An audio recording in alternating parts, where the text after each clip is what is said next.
this game's so complicated. There's so much to learn. I don't know what to do. There's so many things I have to understand. Forget it. I'm not, this is too much. These are all things I've heard in the comments section of my Path of Exile video series. And I get it. I've experienced some of those as well. But continue to watch my series on PoE because I'm sharing tips for new players. And hopefully, equipped with that knowledge, will make you break through that learning curve.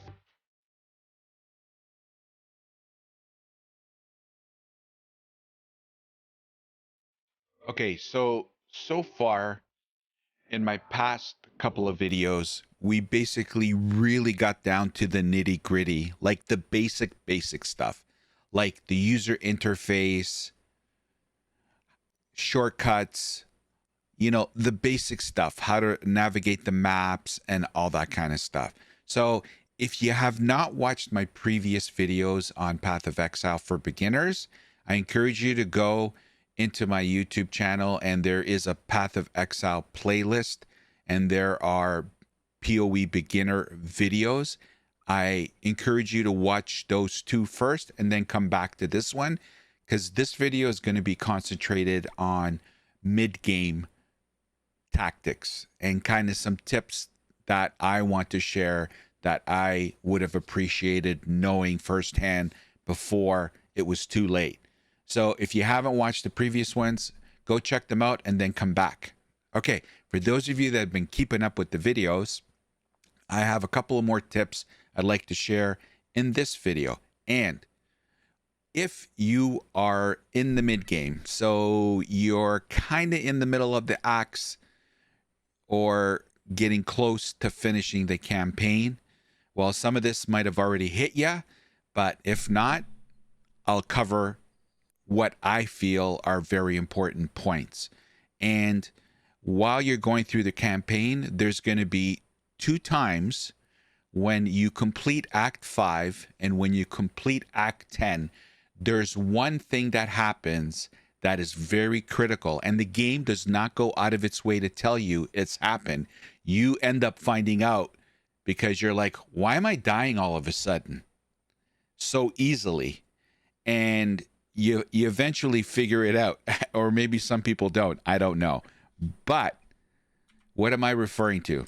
I'm referring to resistances. Okay? So there are defense mechanisms obviously our players have, and I want you to look at the following because we're going to talk specifically.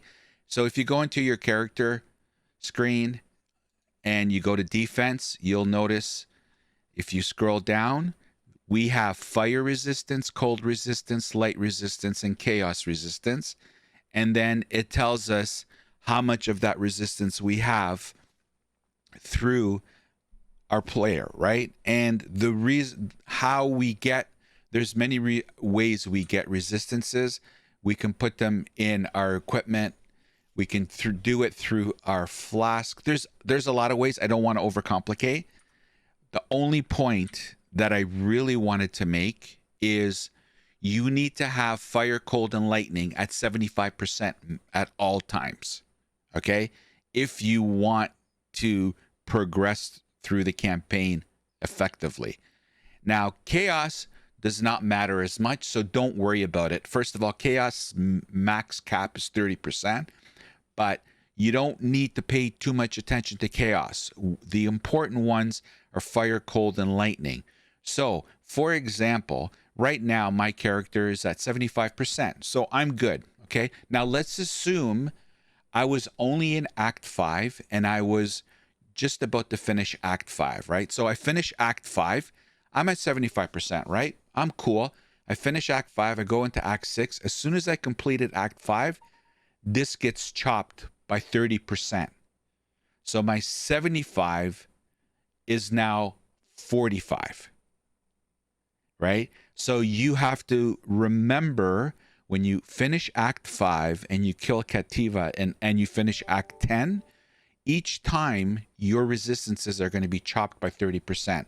So remember that. And remember, you need to go back to the drawing board and get your resistances back up to 75. Okay? And how do you do that? You can achieve increasing your resistance through your gear. There's some skills that you can use to improve your resistances: keystones, flasks, and jewels. Okay? So remember that. Act 5, Act 10, your resistances get chopped by 30%. Make sure you go back to the drawing board and get those numbers back up to 75%, or else you're going to die all the time. Okay, so for those players that have finished the campaign and now you're going to start getting into the beginning of the end game, which is mapping, you get exposure to maps. I believe in Act 8, where Kirak exposes you to the map device and you run your first map, if I'm not mistaken. Guys, correct me if I'm wrong. But I wanted to just give one quick tip on mapping, and that is, make sure when you start mapping, you do not pick maps that go against your build. Okay, because maps have modifiers, right? So let's just go into my stash. Here we go. Perfect. So let's see where I can go here. Okay, so here we go. Right, so this map has modifiers on them, right? So area has increased monster variety. Monsters fire 2 additional projectiles. Monsters have -30. So my point is, there's a list of modifiers that are on every single map, right? So you need to pay attention to make sure that none of those modifiers goes against your build. So for example, I played Righteous Fire in the Crucible League, right? So any map that had the modifier cannot regenerate health, it would be futile for me to run that map, because Righteous Fire, it relies on rejuvenating its health, right? So not being able to do that, I would have died every 1 second. Obviously, you don't want to run those maps. So you can use the highlight item filter here. Now, I already have the filter here to highlight what maps go against my build. I'm a dot elementalist. So as you can see, this one right here is useless to me. I wouldn't be able to run it, right? So it's highlighted with a square. So what I would do is, so you can use an orb of scouring to reset it, and then you can use an alchemy orb to reset the modifiers.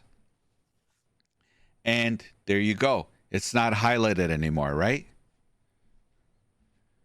So another tip, when you're running maps, make sure they don't go against your build.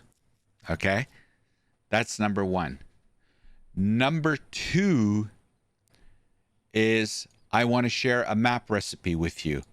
When you have the same type of maps, so here's a bog map, right? When you have 3 of the same type, and let's say you've already completed this bog map, you put them and sell them to an NPC, and you get 1 tier higher than the map you're selling. So these are tier 3 maps, and I get a tier 4. And it's a random. There's a formula. I don't know how it establishes which map to give you, but what you can guarantee that it's 1 tier map higher than you. So as you're progressing through the maps, it's important to get higher tier maps and maps that are connected to your Atlas tree here. So these are all things I don't want to overcomplicate, but that's a good recipe. So don't forget that one. 3 maps of the same kind of 1 tier, and the vendor will give you a +1 tier higher than the 3 you've sold. Okay. Also, my last tip for today: do not early mapping. Do not waste currency on buffing your maps when you're first starting out. Stick to the basics. Don't spend any currency or resources buffing the maps when you're early in mapping. Wait till you get to the end, tier 16s, higher up. Okay? That's when you want to really, dependent on your strategy, what you want to do. So I think to wait till tier 16, okay? Because that's what I've done in the past. But for those experienced players that just happen to be watching this video series, I would appreciate your feedback. Am I wrong? Is there actually a good time? I know that's a very vague question because there's so many strategies people take, and it obviously depends what you're doing in the league and what your strategy and focus is. But I would appreciate some feedback. So those are my tips for today's video. I didn't want to get too far along into like the end game, because actually I'm still only 40% of the way done. I think I'm on tier 9 maps right now. So I'm also there. So I kind of wanted to progress my tips alongside my character's progression. So let me know what your thoughts are for the seasoned veterans, PoE players. If you could add some insight and comments in the comments section, I would really appreciate it. What do you think about these 3 tips? Are there more important ones?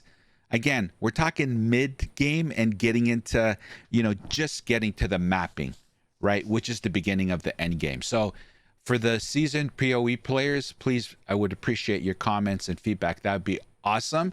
So the new players that are watching this can even learn more. And as always, I really want to thank everyone for watching. I appreciate it. Thanks for watching, and we'll see you next.